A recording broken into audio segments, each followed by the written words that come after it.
Legacy Motor Club loses their appeal, and let's look at the playoff bubble because Daniel Suarez just leapfrogged Alex Bowman, and Chase Elliott may still be able to point his way in.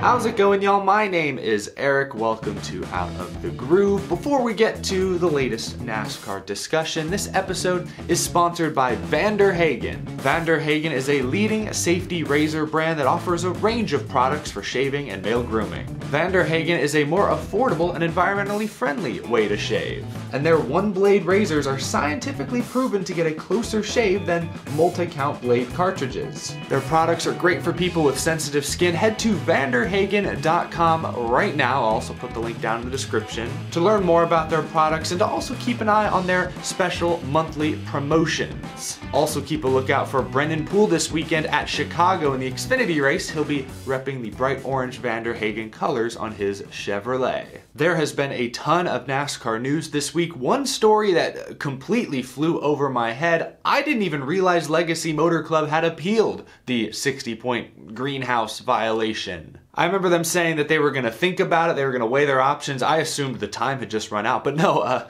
Legacy Motor Club did appeal the L1 penalty they were assessed after Gateway. Eric Jones, the 43 car, was hit with a 60-point penalty. They were fined $75,000. Dave Ellens was suspended 2 races. Yesterday, they pled their case to the appeal panel, and the penalty was upheld. The panel released a statement. The penalty was consistent with previously assessed penalties for similar situations. The rulebook is clear that teams are not allowed to modify single-source parts, and therefore the penalty was upheld. NASCAR also handed William Byron and Alex Bowman L1 penalties for a similar infraction earlier this year, but they did not appeal that decision. Legacy Motor Club did, so there was always a chance that maybe Legacy would get something overturned, but I think the chances were always slim. I know a week or two ago when we first talked about this greenhouse penalty, I got a lot of comments asking what exactly is the greenhouse. They aren't growing plants in these cars, are they? I'm not the most technical person, but the greenhouse basically refers to this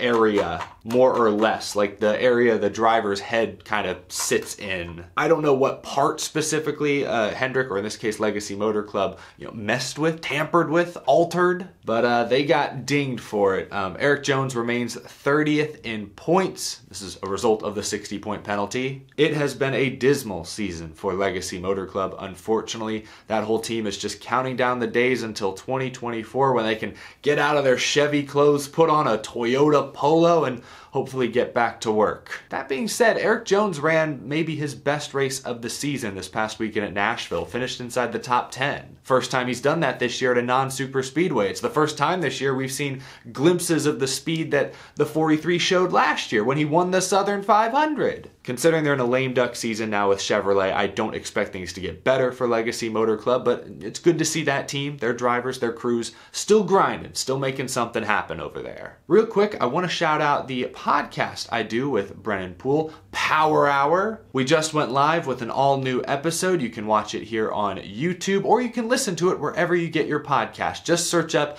Power Hour, presented by Circle B Diecast. Our most recent episode features Corey LaJoy giving some life advice. I'm not sure there's a better way to explain it, so I encourage you to go check that out. Today, I got my check from Hendrick Motorsports for being the reserve driver, and I brought it home. I'm looking at it, right, Hendrick Motorsports, and you're like, holy shit, I got a driver's check from Rick Hendrick, right? I kept the last BK check I ever got that bounced. The checks just stopped coming all together, and I just drove for free the rest of the year. And I literally put the 2 checks next to each other. Like, had I stopped at this amount for nothing, right, this one here absolutely never comes, right? And how much shit was in between that check, the one that bounced and never cashed, to the one that came from Rick Hendrick? Like, there's a lot of stuff to be said about that. The space in between those 2 checks, the dates in between those 2 checks. So that's a pretty cool story. Now I want to talk about the playoffs. We are 9 races away from the postseason beginning. The 16-driver grid will be set. there have been 11 different winners this season. That has not gotten much press. I know last year, how many different winners did we end up with? Like 19? I know we're not on pace to eclipse last year, but last year was such an anomaly. 11 different winners through the first 17 races this season is still pretty unique. Lots of parity throughout the NASCAR Cup Series field, so right now there are really only 5 playoff spots still available, at least on points, and just for the time being, because my guess is there will at least be a couple other new winners before the postseason gets here. Let's take a look at the current playoff bubble. Kevin Harvick may not have a win yet this season, but unless the unthinkable happens these last 9 weeks, I don't think there's any chance he misses the playoffs. Honestly, I feel pretty confident in the 2 RFK Fords as well, Keselowski, Chris Buescher, plus 99, plus 98. The only way they don't make the playoffs at this point is if a couple drivers down here get wins and bump that playoff cut line up further. I really want to focus on Bubba Wallace down. Chase Elliott down there in 25th made up 20 points on the cut line this past weekend at Nashville alone. He's missed 6 races due to injury, 1 race due to suspension, yet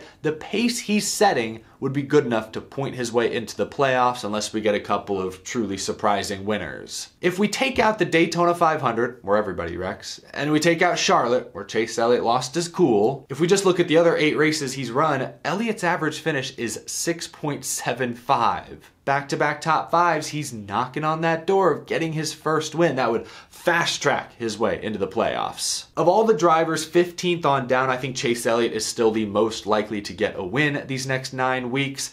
I actually think AJ Allmendinger is probably second on that list. Colleague Racing may have found something. We saw Justin Haley qualified 3rd last weekend at Nashville, but speaking of Allmendinger specifically, his last 4 finishes, 14th, 14th, 6th, and 10th.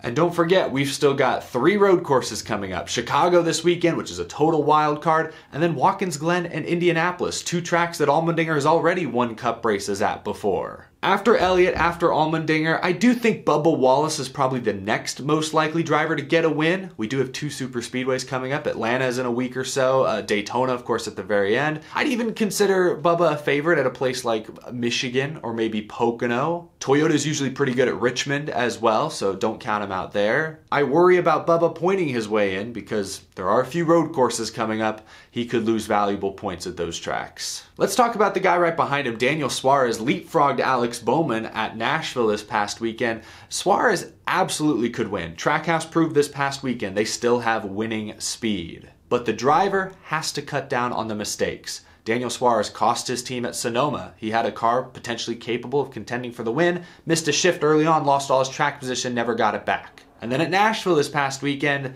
Suarez got loose and wrecked in qualifying with a car capable of winning the pole, and considering how well his teammate ran, probably a car capable of winning the race. He had to go to a backup, still got a decent finish, but not what that team probably deserved. I don't see that team winning until Suarez proves he can avoid making mistakes. Behind him, Alex Bowman, Hendrick Motorsports. He's lagged behind the rest of Hendrick Motorsports in terms of raw speed, but early on this year, Bowman was leading the points based solely on consistency. Then he had the back injury and unfortunately missed a few races, and he hasn't quite looked the same since. Bowman does not have a top 10 since Richmond. That was 8 starts ago, so I'm a little worried about Alex Bowman's playoff prospects at this point.